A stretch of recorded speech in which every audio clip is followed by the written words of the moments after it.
This is a pinstriping basic kit. As you can see here, it's pretty much the basics you need to start off with. Start off with what you use. First, the brushes. Now the brushes, you got different style of brushes. You got the stripers, you got the outliners, and your signers. Stripers, you get different sizes. There's a triple lot, meaning 000. These are Max. All of these are Max as a brand. This one I like. These are double lot, 00, 000. There's a 2, and that's a 4. These Max are pretty much for like huge, rather if not a filler, to like fill in big gaps, just mop it in, or big stripes on like semis or big trucks like that. These will come in handy. I don't do semis, so I use them to mop shit in, you know. These you can use them for curves, triple aught, and I think Excalibur makes a 4 aught, which is really nice, man, to take curves and stuff. You can do curves, but only so small of a curve. You know what I mean? You can only do so much. Same thing with this. This is one of my favorites personally. And here you got the outliners. This one, I don't know. This one's an outliner. There's an outliner. Well, there's a liner. Outliner, signature. Outliner. As you can see here, look. This you could pinstripe with it, but really small things like your signature. And that's pretty much it. I'll show you how to use them later. Same thing goes with the stripers. Now the paint the paint I use, which is pretty much what everybody uses, is letter enamel. Enamel, it's enamel, so it's oil based. That's what you usually do. And they sell a clear for it too, but I use a different brand to clear. You brush the clear after that dries, which takes a couple hours because it's oil based. To clean your brushes, I use the turpentine, which cleans oil based paints. You know, made to clean your brushes and stuff. You can find them like at Michael's or any, you know, anything related to that, you know. Now the reducers to use with the paint, you actually got 3 reducers. I got 2. There's the middle reducer, and there's the high temperature reducer. Now when it's hot, use this one. It slows down the drying process. Then when it's kind of hot, not like mid 70s, you can use this one. The colder the weather is, the higher it is. See what I'm saying? I think. So this reducer, you use it like in the when it's like mid 70s. It won't dry. It'll dry a little quicker. And while I don't got a third one. There is a third one though. That when it's cold, it will speed up the drying process. If not, it will take hours to dry. See what I'm saying?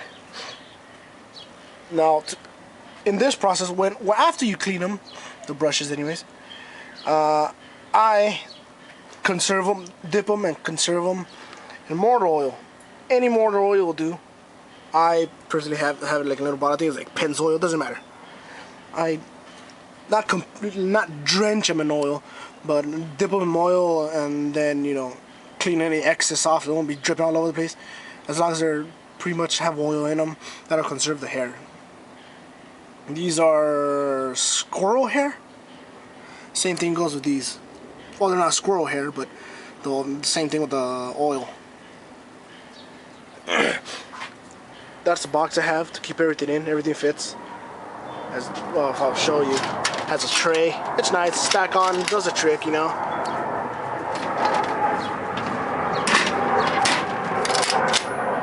Now,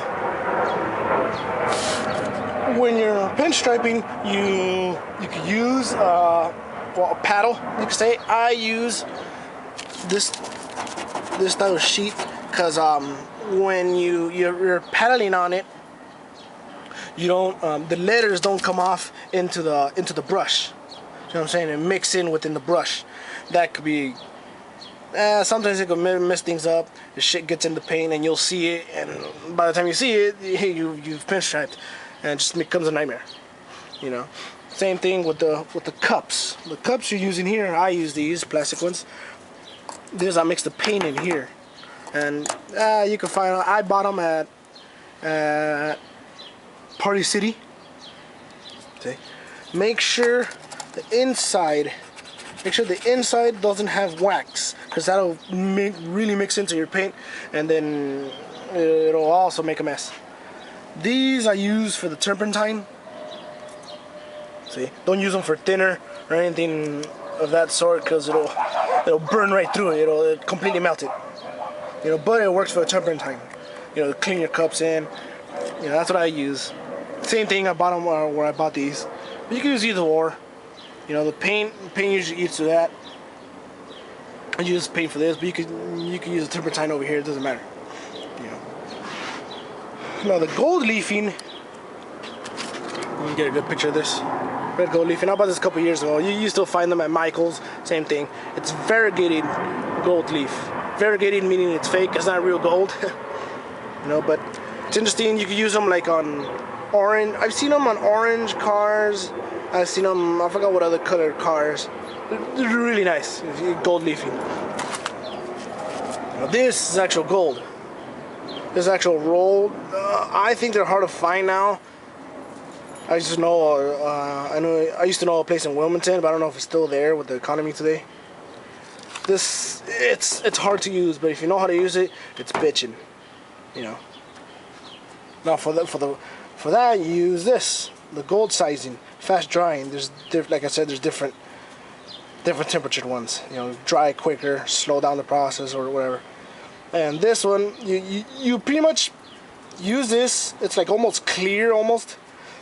If you're gonna do a letter, for example, like your name, you'd letter it. You'd like dip it in here, pinstripe it first, how you exactly want it, and then you lay the sheet over it. Then let it dry for, I forgot how long. I haven't practiced it in a while. And then with velvet, you sprinkle it off, and whatever sticks. You know. I'll show you that process later, exactly how to do it. I'll personally do it. But yeah, this is the gold sizing. You need this to gold leaf. That's gold leafing. So there it is. There's your kit, starter kit. That's pretty much what you're going to be using. Gold leafing, that'll come later once you get